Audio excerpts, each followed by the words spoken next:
Sem mais demoras, vou aqui só muito rapidamente dar aqui uma nota sobre a agenda. Temos agora a nota de abertura pelo presidente do IFP, o Dr. Domingos Lopes, depois algum enquadramento sobre esta questão do reskilling e o upskilling, a apresentação do programa Green Skills and Jobs, apoio para as empresas, e depois então, como eu estava a dizer, uma sessão de perguntas e respostas e um encerramento pelo diretor-geral da ATEC. Passo então a palavra ao Dr. Domingos Lopes, presidente do Conselho Diretivo do Instituto de Emprego e Formação Profissional, para as suas notas de abertura. Muito obrigado. Bom dia a todos. Bem-vindos a este webinar. Começo por agradecer à ATEC a iniciativa que teve para a realização deste webinar e pelo tema importante que traz e, portanto, a oportunidade que dá também ao IFP de promover e divulgar este programa do Green Skills and Jobs. Esta questão da transição digital, da transição energética, peço desculpa, é uma das prioridades do Ano Europeu das Competências, que se celebra este ano, juntamente com a transição digital, que são as duas prioridades que a Comissão Europeia sinalizou como as prioridades e as transições determinantes deste ano em que se celebra o Ano Europeu das Competências, porque a emergência, quer do digital, quer as preocupações com as alterações climáticas e depois a emergência e o surgimento de uma circunstância que afeta a Europa e o mundo neste momento, que é a guerra na Europa com a invasão da Ucrânia pela Rússia, que tornaram emergente e urgente o paradigma, a alteração de paradigma das energias fósseis e a sua substituição pelas energias renováveis. Portanto, essas circunstâncias fazem com que as novas competências ligadas às energias renováveis e esta alteração do paradigma trouxessem urgência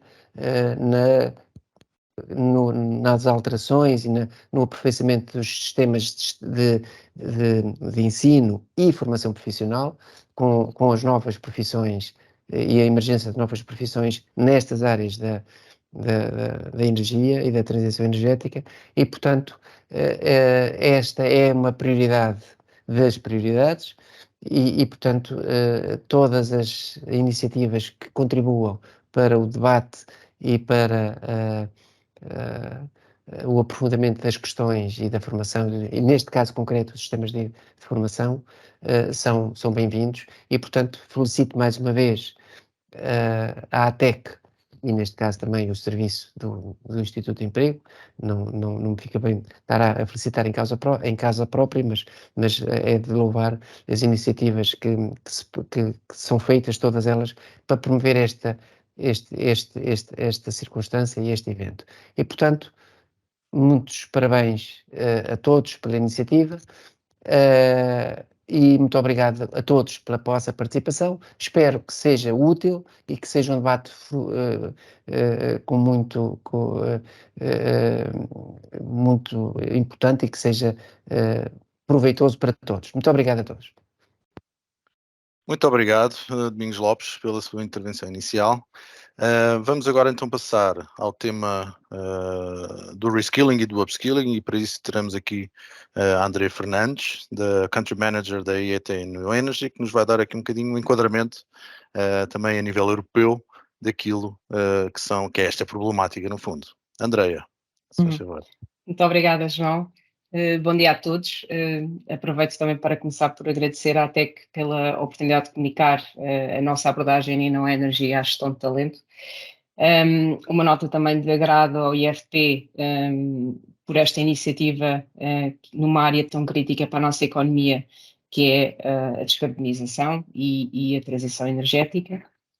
E, no fundo, quando aceitei este convite, lembrei-me relativamente a outros eventos que participei, lembrei-me de trazer aqui uma perspectiva que é uma história. Como é que a InnoEnergy, trabalhando numa área, e depois faço um bocadinho aqui uma breve apresentação das nossas atividades, trabalhando numa área de investimento em tecnologia, o talento é crítico e, portanto, nós aprendemos muito e é esta pequena história que vos trago aqui hoje para começar. Podes passar o slide, João. Obrigada. Estava aqui a tentar passar o slide, ele não passava. Portanto, o EIT InnoEnergy é uma entidade que tem por missão acelerar a transferência de tecnologia para o mercado na área da energia sustentável. Portanto, nós fazemos desde 2010 investimento responsável, que tem como objetivos, que podem ver aqui no canto superior esquerdo, e, portanto, estas soluções, e que podem ser startups, podem ser scale-ups, tentam resolver um problema no mercado, na área da energia, e têm que cumprir alguns critérios para nós podermos, de facto, fazer este investimento. Nós nascemos como uma parceria público-privada, que eu acredito que traz o melhor deste tipo de entidades, e em 2010 a área da energia ainda estava muito conservadora, muito fechada, as coisas eram feitas business as usual, e havia aqui a necessidade da Europa dar um passo à frente e transferir a tecnologia para o mercado, sair um bocadinho dos programas quadros anteriores, e a Comissão Europeia promoveu esta iniciativa chamada EIT, que é, no fundo, um organismo europeu, que é o European Institute of Technology and Innovation, e que promoveu, então, estas entidades que na altura eram chamadas as KICs, Knowledge Innovation Communities, que neste momento caiu esse acrónimo, e em diversas áreas críticas para o desenvolvimento da economia europeia formaram-se estas entidades. A InnoEnergy foi das primeiras que saiu, e fizemos o nosso caminho, e passado uma década estamos neste momento com muita aprendizagem relativamente a toda esta parte, toda esta temática de transferência de tecnologia para o mercado. E percebemos nesta aprendizagem que transferir tecnologia para o mercado na área da energia não é rápido, primeiro, e não é fácil, porque normalmente implica um investimento em CAPEX muito elevado. E relativamente, e agora aqui fazendo a ponte com as competências e o talento, muitas vezes a tecnologia traz a necessidade de estabelecer cadeias de valor completas, porque trabalhar em ilha em determinadas áreas não funciona. E depois há a questão também do talento que é preciso para trabalhar essas novas tecnologias e trabalhar essas novas cadeias de valor. Mais um slide, João. Relativamente às cadeias de valor, nós iniciamos em 2018 a primeira iniciativa para estabelecer uma nova cadeia de valor na Europa, que foi a EBA, European Battery Alliance, e de acordo com os nossos estudos e a nossa investigação sobre esta cadeia de valor, em 2025 é possível nós estarmos a contribuir para a economia europeia em 250 bilhões de euros. E, portanto, começaram as atividades e, de facto, esta cadeia de valor foi o footprint para duas novas cadeias de valor que nós estabelecemos na área do hidrogênio ou dos gases sustentáveis, e muito recentemente lançámos também a iniciativa do fotovoltaico. Portanto, estas áreas são áreas críticas para o desenvolvimento da economia e que contribuem largamente para a descarbonização da economia europeia. E, portanto, isto, mais um slide, João. Isto aconteceu muito mandatado e pelo apoio muito ativo do vice-presidente da Comissão Europeia, o Maros Šefčovič, sempre viu esta linha de trabalhar a inovação e a transferência de tecnologia para o mercado sob a forma de cadeias de valor com muito agrado, e, portanto, apoiou-nos desde o início, e neste momento temos já 3 unicórnios na Europa que foram investidos por nós e que nós ajudámos ativamente a crescer e a fazer o scale-up. E aqui em Portugal, um deles está estabelecido aqui em Portugal através da joint venture da Aurora, que é a Northvolt com a Galp. Mais um slide, por favor. Relativamente à parte do talento, é um enorme desafio, porque se queremos estabelecer estas cadeias de valor downstream para o mercado, precisamos de pessoas que saibam fazer coisas que até então não foram treinadas para fazer. E há aqui estes 3 grandes vetores que vão e estão neste momento a pressionar os empregadores, as empresas, os mercados, as startups. E estes vetores, obviamente que é a transição energética verde, muito alavancada em renováveis, a tecnologia, portanto há a tecnologia que vai ser desenvolvida e tem que ser desenvolvida para fazer com que estas cadeias de valor tenham sucesso, e aqui sempre numa perspectiva sustentável, impacto social, impacto ambiental, impacto económico, e obviamente que, como já foi referido, nós estamos num ambiente económico muito alavancado pela guerra na Europa, que traz aqui muita incerteza. E esta incerteza impacta na inovação de forma disruptiva, porque a incerteza normalmente afasta os investidores de projetos que tenham mais risco. E, portanto, há aqui um binómio de risco e investimento que temos que olhar com alguma atenção. Próximo slide.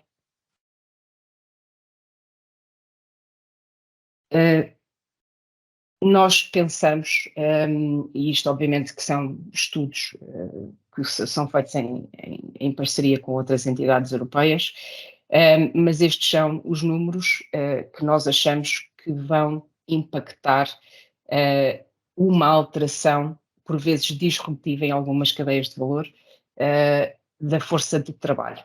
E, portanto, são números bastante significantes, que nos faz pensar que a maneira de formar e fazer o reskilling também vai ter que se adaptar. E, portanto, aqui tempo é uma variável muito importante, quando nós estamos a pensar que estamos a ponderar que vão existir 700 novos tipos de perfis profissionais só na cadeia de valor das baterias. Portanto, isto é um desafio imenso, e a forma de formar, a forma de criar conteúdos que sejam perfeitamente alinhados com as necessidades também vai ter que acompanhar, porque vai acontecer muito rapidamente, e tem que acontecer muito rapidamente.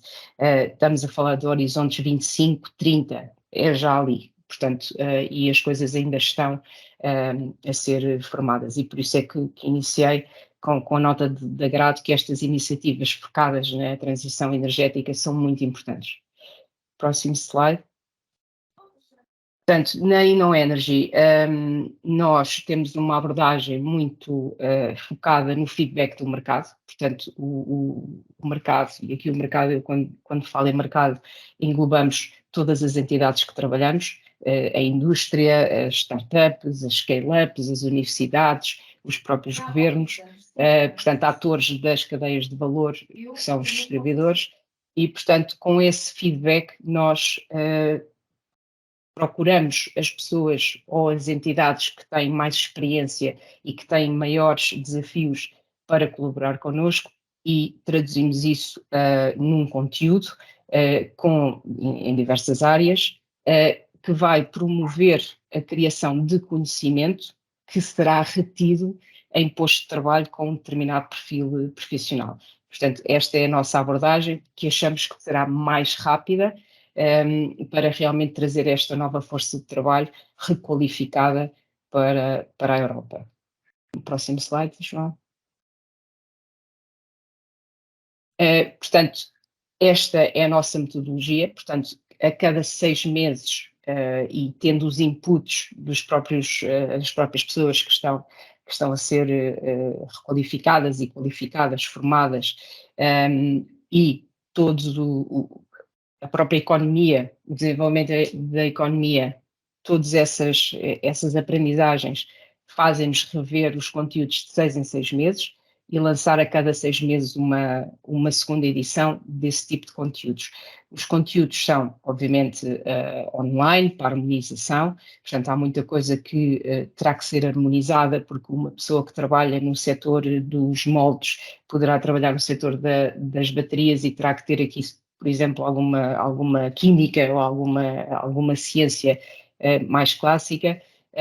E depois vai sendo determinado esse novo perfil profissional de acordo com o feedback que estamos a ter, e as pessoas terão que estar a demonstrar esse conhecimento gerado e aprendido no posto de trabalho. Portanto, achamos que é por aí, porque neste momento existem a necessidade, como eu disse há pouco, de 700 novos perfis de trabalho, só na área das baterias, que já foram identificados, mas provavelmente esses perfis profissionais, que hoje achamos que devem ter este tipo de conhecimento e competências, daqui a um ano vai-se perceber, ok, há aqui competências que não vão fazer a diferença, mas há outras que vêm a vir. E eu aqui, por exemplo, insiro a questão da inteligência artificial generativa, que vem, de facto, baralhar aqui um pouco este binómio de como trabalhar a tecnologia. E, portanto, isso é posto na nossa metodologia e continuamente estamos a alterar estes perfis para depois, no final, estabilizar um pouco mais. Próximo slide. Portanto, isto são algumas das entidades que nós colaboramos ativamente, e eu pus aqui só algumas porque são centenas, só para também termos aqui um mapa de atores que colaboram connosco no desenvolvimento de conteúdo, a nível de formação, e obviamente que temos uma parceria muito estreita com a ATEC desde o início, foi o nosso go-to partner para formar as pessoas. E este é um slide de sumário que inicialmente eu tinha como objetivo deixar para perguntas e respostas, mas quando tivermos essa fase podemos voltar a este slide, se houver alguma questão. E acabaria por aqui. Muito obrigado, Andreia. Creio que foi esclarecedora o trabalho da InnoEnergy a este nível. Antes de passar a palavra ao João Carlos Costa, só pedir o favor a todos os participantes que façam um esforço por manter o microfone desligado para não termos aqui questões de ruído de fundo. Coloquem as questões no chat, no final vamos ter a oportunidade de responder, não sei se a todas, mas pelo menos a algumas delas vamos ter a oportunidade de responder também. Sem mais demoras, o João Carlos Costa, diretor-geral da ATEC, dar aqui um bocadinho também a visão da ATEC sobre estas temáticas. Olá, bom dia a todos. Começar por agradecer este desafio também que foi lançado pelo IFP de organizarmos, isto foi numa conversa que surgiu de lançarmos este desafio, nos lançou este desafio de organizarmos um webinar sobre este tema. Referir duas ou três coisas. Em primeiro lugar, e João, se quiseres, podes ir passando, já começando a passar os slides. Eu não vou falar muito, portanto, nós somos uma academia de formação, teve na sua gênese a Siemens, a Bosch e a Câmara, a Siemens, a Bosch, a Volkswagen, obviamente, e a Câmara de Comércio Industrial Alemã, mas que temos trabalhado muito, e sem o apoio do Instituto de Informação e Emprego Profissional, não teríamos desenvolvido já aos quase 20 anos de atividade que temos. No slide seguinte, referir um pouco as nossas áreas de formação técnica, portanto, a mecânica industrial, a mecatrónica automóvel, informática, eletrónica e automação, mas em dar aqui destaque à área das energias sustentáveis. Portanto, nós em 2020, 2021, identificámos esta necessidade como uma necessidade emergente e começámos e já criámos uma área nova de apoio às energias sustentáveis ou para a formação nas áreas das energias sustentáveis.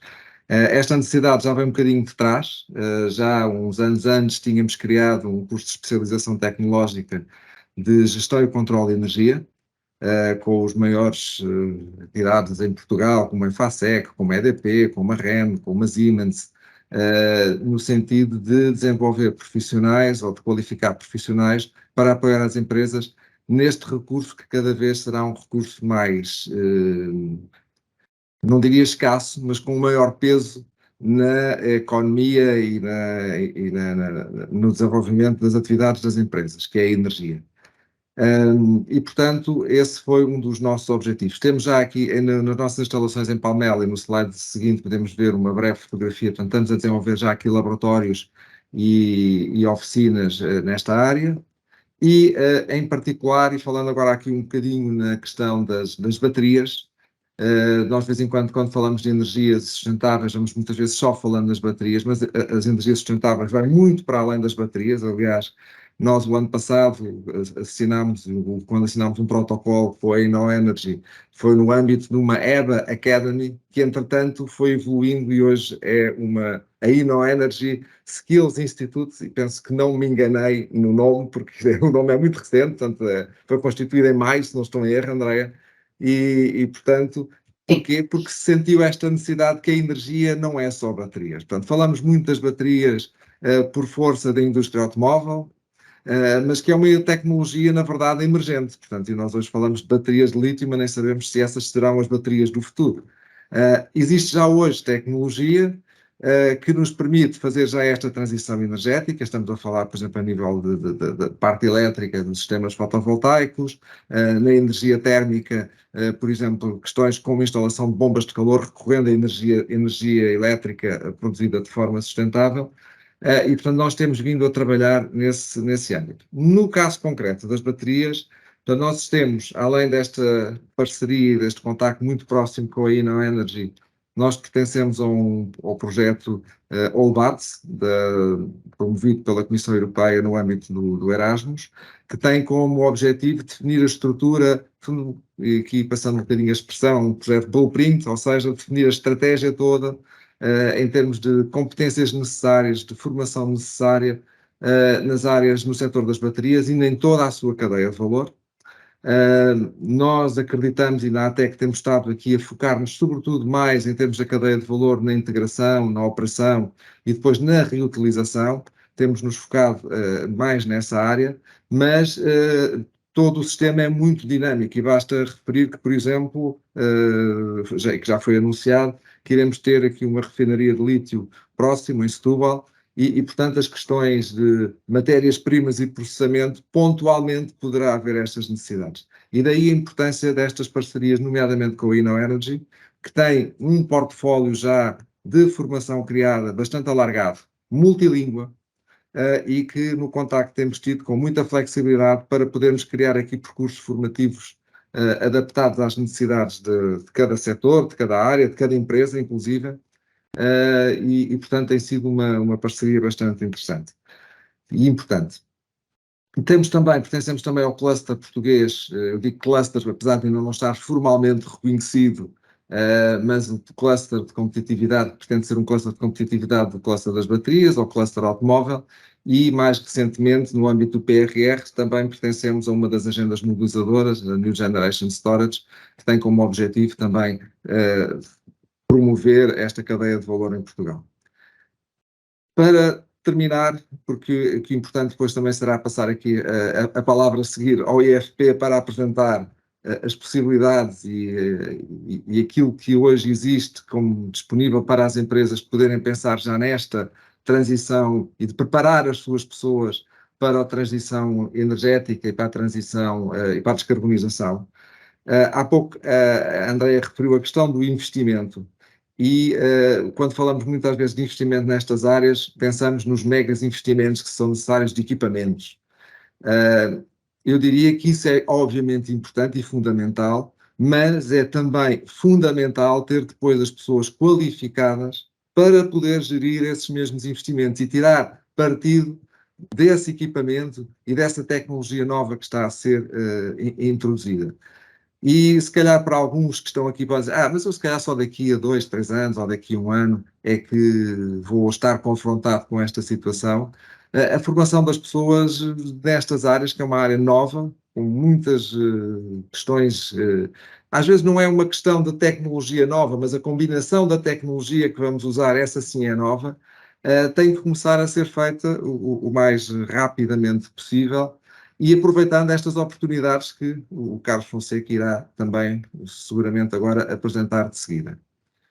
E pronto, da minha parte era isto. Acho que vamos ouvir agora o Carlos, não é, João? E penso que da minha parte acho que já não tinha mais slides, se não estou em erro. Acho que já não. Pronto, então vá. Então tinha isto bem memorizado, tinha bem memorizado. E pronto, então da minha parte agradecer mais uma vez, só para vos dar uma nota, eu depois no fim também irei fazer uma referência, nós hoje, neste momento temos 116 pessoas a assistir, portanto acho que é a melhor demonstração do interesse e da necessidade que este assunto tem. Tá, obrigado. Sem dúvida, João, obrigado pelo contributo. Relembro novamente, se tiverem questões, utilizem o chat. No final iremos ter uma sessão de perguntas e respostas e iremos usar as questões que vocês forem colocando no chat para essa sessão. Passo então agora a Carlos Fonseca, Diretor de Serviços de Qualificação do IFP, que nos vai falar então do programa Green Skills and Jobs, apoios para as empresas. Carlos, por favor. Então, muito bom dia.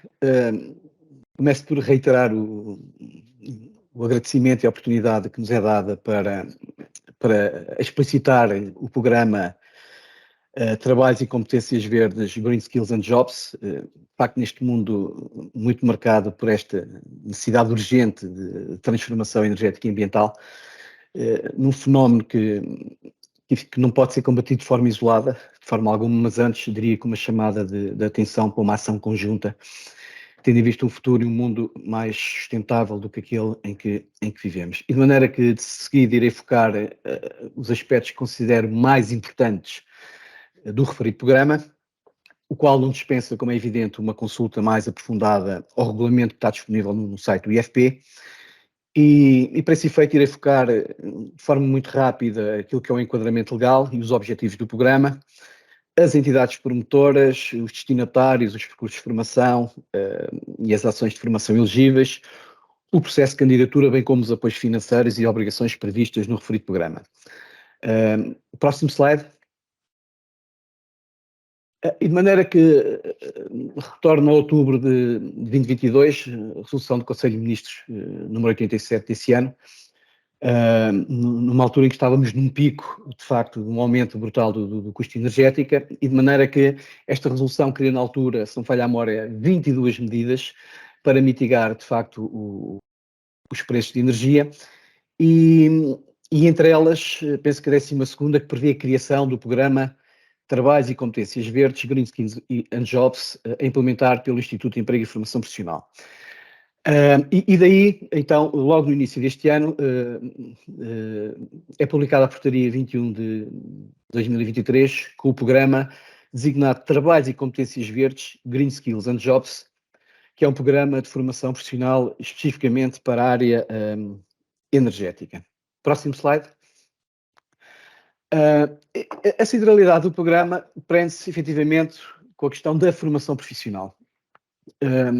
Seja ela dirigida para públicos desempregados ou para ativos empregados, de facto, com uma tónica muito centrada numa formação, poderá se enquadrar numa esfera da upskilling, de reskilling, de especialização, de aperfeiçoamento, mas essencialmente o que se pretende com este programa é incrementar as qualificações precisamente na área energética.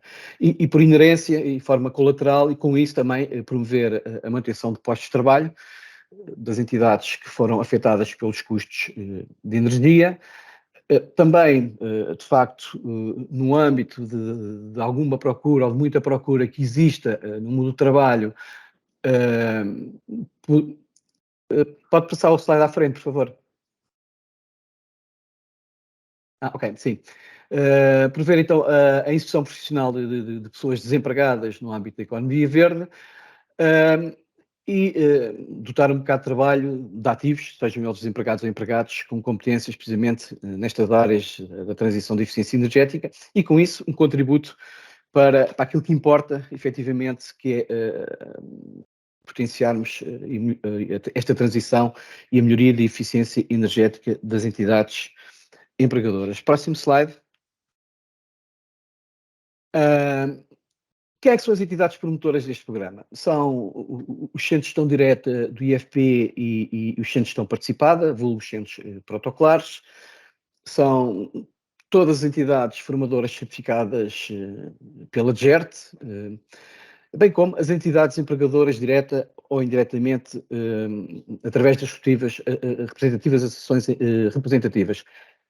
Eu há bocado foquei aqui uma questão que parece importante, porque tem sido muitas das dúvidas das entidades que têm apresentado candidaturas, tem a ver com a seguinte questão: uma vez que o presente programa se destina às empresas, às entidades que foram direto ou indiretamente prejudicadas pelo aumento do custo energético, como é que isso se comprova? A portaria não estabelece uma forma de comprovação, mas para nós qualquer fatura de aumento de energia, seja ela de eletricidade, seja ela de gás, seja ela de combustível, serve perfeitamente para justificar de facto que a referida entidade é elegível para participar neste programa, na medida em que foi prejudicada ou está a ser prejudicada pelo aumento deste custo energético. E a maneira podem apresentar candidaturas a estes projetos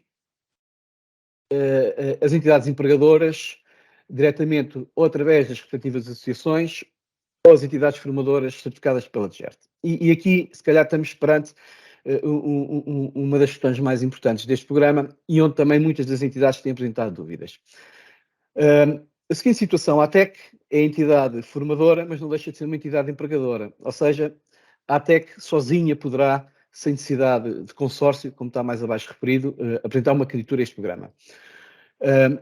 Todas as outras instituições que não estão nestas condições poderão apresentar-se a este programa no âmbito de um consórcio. Isto é, vou dar o exemplo, a ATEC, por exemplo, poderia encabeçar, enquanto entidade formadora que é e certificada pelo GERT, encabeçar um consórcio, uma candidatura envolvendo outras empresas. De maneira que está aqui a diferenciação. Se for uma entidade formadora ou empregadora, mas com formação reconhecida pela GERT, sendo entidade empregadora, poderá concorrer sozinho. Se não tiver nestas condições, só em consórcio, encabeçado por uma entidade formadora certificada pela GERT. Estas candidaturas têm uma data limite, que é 31 de outubro, e os projetos formativos devem ser concluídos até a final do ano. A portaria tem uma previsão até 31 de dezembro deste ano, mas também prevê, eventualmente, a possibilidade de ela se poder estender mais à frente. Próximo slide, por favor. Como eu já referi, são destinatários os trabalhadores das entidades empregadoras, afetadas pelo aumento do custo energético, mas também os desempregados com idade igual ou superior a 18 anos inscritos no IFP. São prioritários, de facto, os trabalhadores que participem e que estejam enquadrados em empresas que estejam neste momento envolvidas nestes processos de transição energética, mas também que estejam potencialmente em risco de desemprego decorrente de cessação de atividade de entidades empregadoras, nomeadamente da indústria dos combustíveis fósseis. Sabemos que, de facto, que esta é uma tendência, mas que possam eventualmente também estar em risco de desemprego decorrente do impacto que as novas tecnologias têm, e nomeadamente com a introdução de fontes de energia renovável nos processos produtivos. E também como prioritários os trabalhadores do sexo representado na profissão exercida nos termos previstos do Código de Trabalho. Para os desempregados, essencialmente aqueles que são prioritários, que não tenham concluído o ciclo formativo de nível secundário, que estejam a realizar processos de reconhecimento, validação e certificação de competências de nível secundário. Próximo slide, por favor. Nós estamos a falar de um programa que é muito flexível. Aquilo que prevê o programa são percursos com uma duração mínima de 25, a uma duração máxima de 300 horas. Tendo uma nuance, no caso de percursos dirigidos a formandos desempregados, esse percurso de formação tem que ter obrigatoriamente associada uma formação prática em contexto real de trabalho, com uma duração equivalente à duração do percurso. Isto é, se for uma duração de percurso de 300 horas, terá que associar também uma formação prática em contexto de trabalho com a respectiva duração. De maneira que estes percursos de formação de curta e média duração poderão ser desenvolvidos com percursos que já estão tipificados no Catálogo Nacional de Qualificações, e recordo-me, pelo menos, há lá neste momento 4, que é o hidrogênio verde, o solar térmico, o solar fotovoltaico ou a eólica. Mas o catálogo tem umas dezenas de milhares também de unidades de formação de curta duração, que variam entre 25 a 50 horas. Há largas centenas de UFCD já definidas e tipificadas, que também podem ser utilizadas no âmbito destes percursos, mas abre-se a possibilidade também de serem as próprias empresas a poderem definir os seus percursos à medida das suas necessidades. Neste caso, e quando isto acontece, de acordo com a portaria e com o regulamento, haverá sempre a necessidade de um parecer prévio da ADN e da APREN, no sentido de verificar se efetivamente se esses percursos de formação à medida se enquadram ou não dentro daquilo que é o objetivo do programa. Próximo slide, por favor. Em que áreas ou em que projetos formativos é que são elegíveis para a candidatura no âmbito deste programa? Eles estão definidos em 5 grandes áreas, quer ao nível de eficiência energética, ao nível de energia renovável, de eficiência hídrica, da mobilidade sustentável e de economia circular. Próximo slide, por favor. No âmbito da eficiência energética, estamos a falar de projetos formativos que tenham direto impacto na independência energética e na descarbonização da economia, na redução do consumo e na otimização da energia. E, de facto, aqui cabe muita coisa, há um imenso mundo para explorar no âmbito de processos formativos, aqui no âmbito da eficiência energética, mas também no âmbito das outras áreas que eu referi. Próximo slide. No âmbito da energia renovável, por exemplo, projetos formativos associados a estas tecnologias, nomeadamente à produção de energia a partir de fontes de energias renováveis. E estou aqui alguns exemplos: a solar, a eólica, a hídrica, as marítimas ou as geotérmicas. Próximo slide, por favor. No âmbito da eficiência hídrica, também, projetos formativos relacionados com o uso eficiente da reutilização da água, da eliminação ou da redução de perdas e desperdícios, uma melhor gestão da racionalização da água, ou então a promoção de origens alternativas à água utilizada no âmbito dos processos produtivos. Próximo slide, por favor. Também projetos no âmbito da mobilidade sustentável, e aqui estamos a falar de projetos formativos associados à descarbonização e diminuição do impacto ambiental devido à mobilidade, seja ele em veículos pesados ou veículos em geral, diretamente relacionados com a mobilidade elétrica, seja ele que veículo for. E aqui, para além do veículo propriamente dito, falamos, como é evidente, também tem a ver com a instalação ou a construção e manutenção das infraestruturas necessárias para esse efeito. E aqui enquadra-se, como é evidente, do projeto das academias das baterias, que, por exemplo, há pouco ouvimos falar, enquadra-se perfeitamente no âmbito desta área. Próximo slide, por favor. Mas também no âmbito da economia circular, todo e qualquer projeto formativo que esteja diretamente associado à implementação de soluções tecnológicas associadas, de facto, ao ciclo de vida, à eficiência material, à reutilização, à redução ou à eliminação de resíduos. E, de facto, como podem verificar, há aqui todo um mundo de áreas formativas para explorar. Próximo slide, por favor. As candidaturas são formalizadas por via de cada uma das delegações regionais do IFP, da Delegação Regional Norte, Centro, Lisboa e Val do Tejo, Alentejo e Algarve. Ela é enviada para a respectiva delegação regional em função do local onde a entidade promotora se enquadra. E, de facto, cada entidade pode apresentar tantas quantas candidaturas que entendem necessárias, dentro, como é evidente, do período previsto, neste caso até 31 de outubro. Existe um limite, cada candidatura tem um limite de 750 formandos por cada delegação, quer dizer que uma determinada entidade poderá apresentar uma candidatura com o mesmo projeto formativo as 5 delegações diferentes, se tiver, por exemplo, abrangência territorial nacional, mas sendo que cada candidatura limita-se a 750 formandos, não podendo a mesma empresa ter mais do que 300 trabalhadores abrangidos no total das candidaturas apresentadas na respectiva delegação regional. De facto, temos este limite, 300 trabalhadores abrangidos por cada empresa. Próximo slide, por favor. Em termos de financiamento, o financiamento é feito diretamente à entidade formadora que tutela o consórcio e de facto, este financiamento do IFP prevê encargos com formandos desempregados, seja apoio à alimentação ao seguro de acidentes pessoais, mas também com formandos empregados, nomeadamente a bolsa, o apoio à alimentação e o seguro. Também com encargos com formadores, seja a remuneração com formadores internos ou formadores externos. Próximo slide, por favor.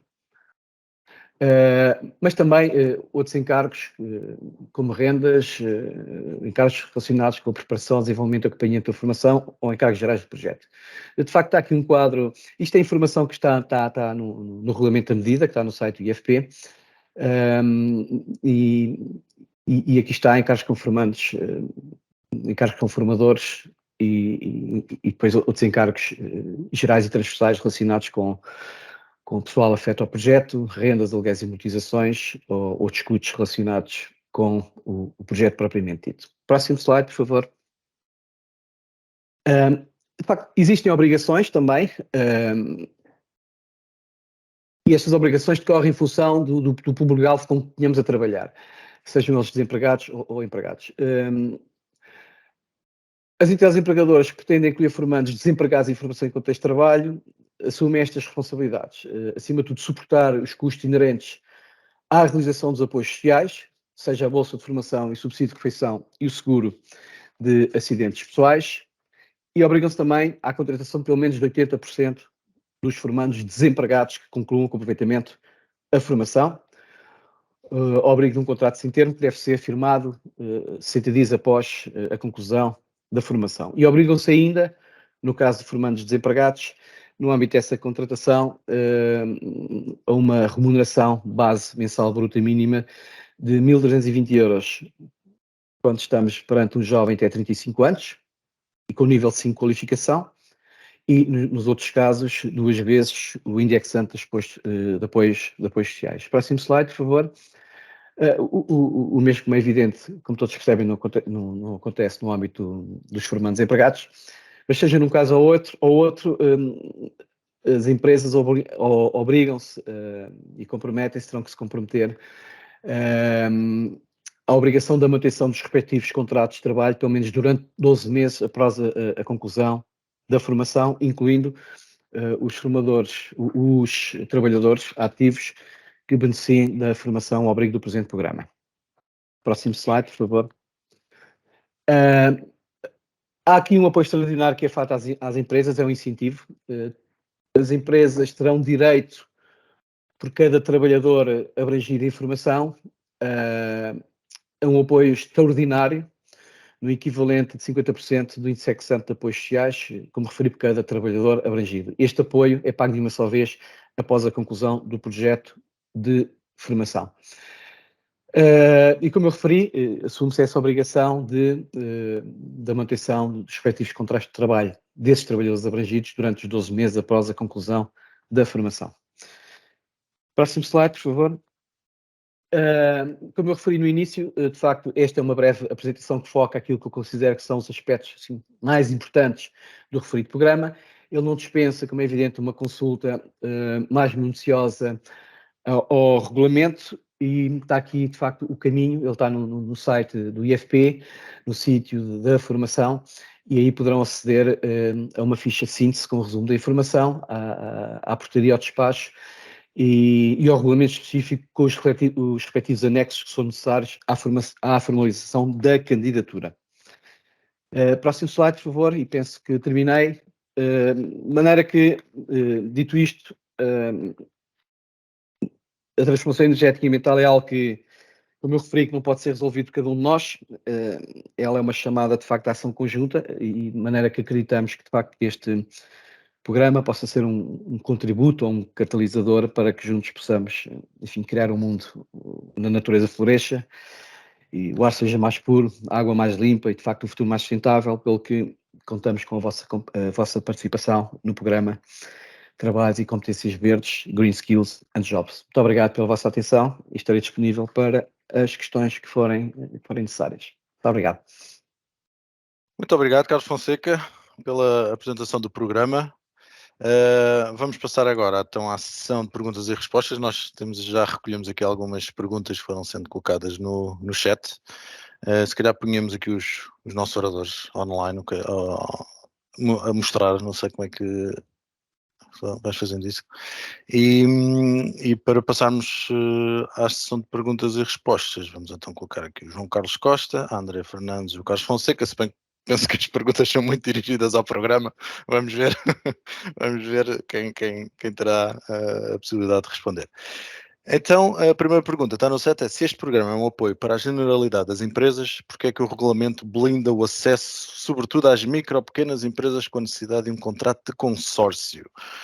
Portanto, se calhar o Carlos Fonseca é a melhor pessoa para tentar responder a esta pergunta. Sim, vamos lá ver uma coisa, este contrato de consórcio não blinda as micro e pequenas empresas, poderá também, nesse contexto, blindar aquilo que são as grandes empresas, não é? Porque, de facto, ninguém escapa a esta necessidade de consórcio. A necessidade de consórcio surge pelo seguinte, surge pela necessidade reconhecida precisamente para respondermos às micro e pequenas empresas, porque, de facto, uma grande empresa, muitas vezes, tem uma estrutura de recursos humanos e, de facto, no OITERN permite, de certa forma, estruturar estes projetos de formação, o mesmo que não acontece com as micro e pequenas empresas, de maneira que termos, de facto, uma entidade formadora que trabalha nesta área a assumir, de facto, a rédea de um consórcio que permita apoiar, de facto, também estas micro e pequenas empresas, muitas vezes até pelo próprio levantamento diagnóstico de cidades de formação, é, de facto, uma mais-valia para o desenvolvimento de projetos formativos que venham de encontro a essas mesmas necessidades. De maneira que toda a gente está blindada, de facto, com esta necessidade de consórcio, não é só as pequenas e as microempresas, mas também as grandes empresas. Aliás, posso até dizer, não é por acaso que o programa limita aos 300 trabalhadores. A limitação dos 300 trabalhadores é precisamente para evitar que grandes grupos económicos podiam candidatar a este programa e, de certa forma, até quase monopolizar, de facto, o programa, e, de facto, este limite dos 300 trabalhadores é precisamente para salvaguardar os superiores interesses das micros e pequenas empresas. Não sei se o João ou o André quererão fazer algum comentário sobre esta questão. Se calhar o João, com alguma experiência que até que eventualmente tenha sobre estas questões. Sim, reparem, e no fundo, dando aqui seguimento à resposta do Carlos Fonseca, eu acho que a questão dos consórcios, e pela lista de participantes, eu quando estou a falar nisto não estou a falar só em nome da ATEC, há outras entidades, obviamente, também estão aqui, nós sabemos que estão presentes. O objetivo será, inclusivamente, apoiar essas pequenas microempresas, que nos permite, eventualmente, criar um grupo que, de alguma forma, até do ponto de vista de otimização de recursos, otimização de custos, portanto, conseguimos ter uma ação que não seja só, no caso de uma microempresa, de uma ou duas pessoas, portanto, conseguimos fazer um consórcio, não é fundamental, creio eu, podemos ter, e acho que havia uma pergunta, se não estou em erro, que eu tive aqui, tenho que estar a acompanhar aqui o chat, com o número, se havia um número limite de pessoas a incluir no consórcio, se não estou em erro. Exatamente, há essa pergunta. Há essa pergunta, sim. Portanto, mas aqui o facto de conseguirmos de criar e constituir estes grupos e apresentar uma candidatura permite maximizar a utilização destes recursos, que são recursos públicos, mas nós não podemos esquecer que os recursos públicos são de todos nós e, portanto, quanto melhor os utilizarmos, melhor também para todos nós. Há até que, obviamente, que o pode fazer, e temos feito noutros contextos, mas outras entidades também, obviamente, que o poderão fazer. Muito bem, eu pegando aqui já agora no comentário do João relativamente ao número mínimo e máximo, não sei se o Carlos Fonseca nos consegue responder. Para o consórcio, há número de empresas mínimo e máximo para a realização e número mínimo e máximo de trabalhadores? Não, o consórcio, o número mínimo para a existência de um consórcio tem que haver duas partes, é uma entidade formadora e uma empresa basta. mas poderá ter uma entidade formadora e as empresas, quantas empresas forem necessárias. Não existe, pode ser um trabalhador, ok? Como poderão ser 300 trabalhadores como limite máximo que eu referi. Muito bem. Terceira pergunta, temos aqui. Existe algum modelo de contrato de consórcio? Não existe um modelo de contrato de consórcio e passo a explicar porquê. Porque um contrato de consórcio é um contrato de direito privado, de direito comercial, que é feito entre as partes interessadas, e neste caso, em concreto, entre a entidade formadora que tutela o consórcio e as entidades empregadoras. E que pode ir muito além daquilo que é o objetivo do próprio programa. O IFP não tem nenhum modelo de contrato de consórcio. A única questão que o IFP vê nesse contrato de consórcio é se, de facto, esse contrato tem entidade formadora, se entrega a entidade empregadora e se, de facto, se esse contrato visa o programa, o programa e se esclarece que, efetivamente, visa como objetivo a participação e candidatura ao referido programa. De maneira que nós não definimos nenhum modelo deixamos isso em aberto para as entidades proponentes. A única coisa que validamos, efetivamente, é estas condições: existência de entidade formadora, da empresa ou das empresas, o objeto, que é a candidatura ao programa. Muito bem. Qualquer percurso para desempregados terá que ter obrigatoriamente formação prática em contexto de trabalho, mesmo nos percursos curtos de 25, 50 ou 75 horas, por exemplo? Sim.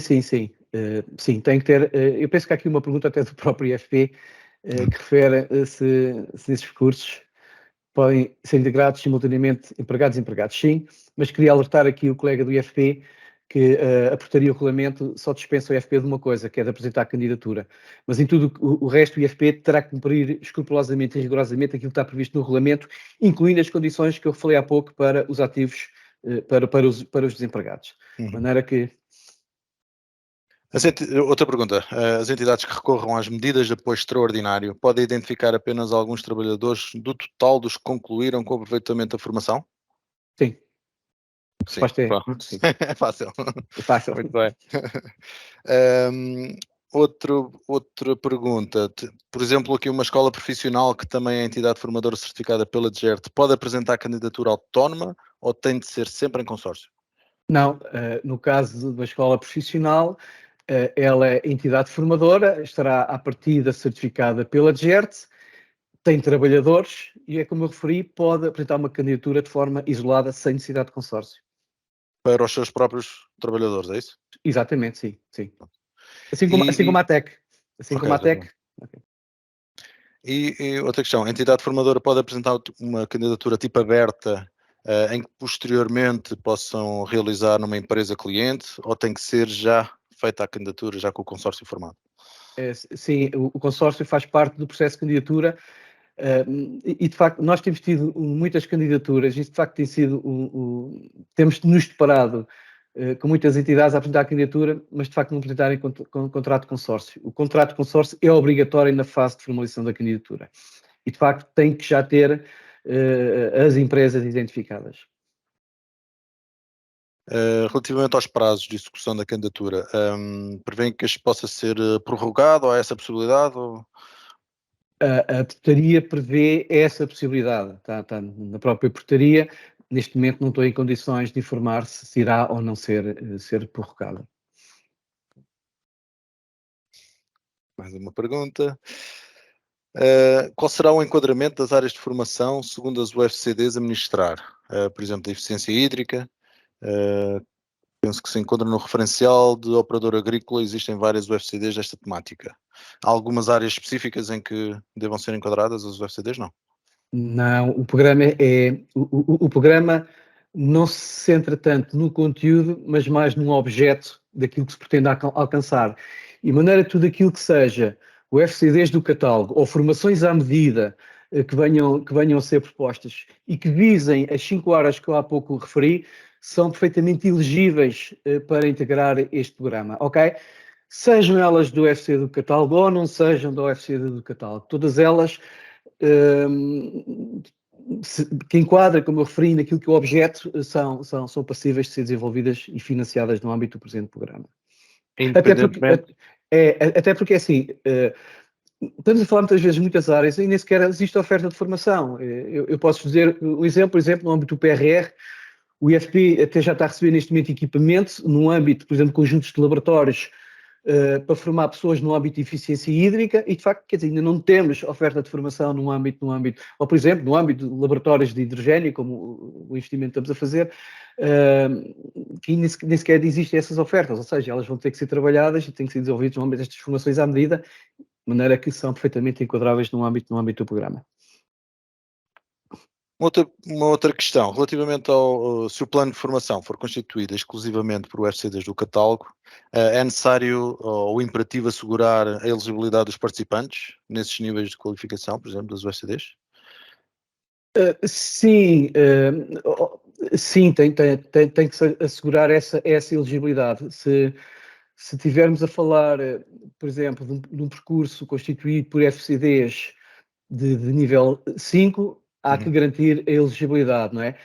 Mas há uma forma de conseguir contornar esta questão, que é formar eventualmente um percurso de formações à medida, que tenham na gênese, de certa forma, um pouco os objetivos que estão por trás disso, de certa forma dirigidas a públicos com menos escolaridades. Ou seja, podemos, de certa forma, contornar esta dificuldade indo por esta via, não é?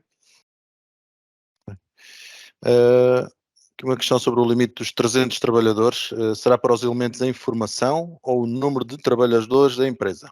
Não, é informação. Informação, não é? Exatamente. Analisando os percursos de formação de curta e média duração, verificamos que existem UFCDs que integram estes percursos, mas que não estão disponíveis na listagem do UFCDs ou UCs do catálogo. Pergunto se podemos incluir estas UFCDs de forma individualizada e não nos percursos de formação de curta e média duração.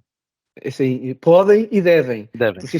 Podem e devem, porque de facto estes percursos de curta e média duração, que até se enquadram dentro de uma modalidade de trabalhos e competências verdes, Green Skills and Jobs, é de facto já uma oferta que está catalogada precisamente para responder a este programa, e de maneira que podem fazê-lo perfeitamente. No todo ou em parte. Em parte, não não, tem, exatamente. Sim. Não temos mais questões? Parece que não temos mais nenhuma questão neste momento. Já foi uma boa lista delas. Não sei se a André, se calhar, quer fazer algum comentário, ou o João Carlos.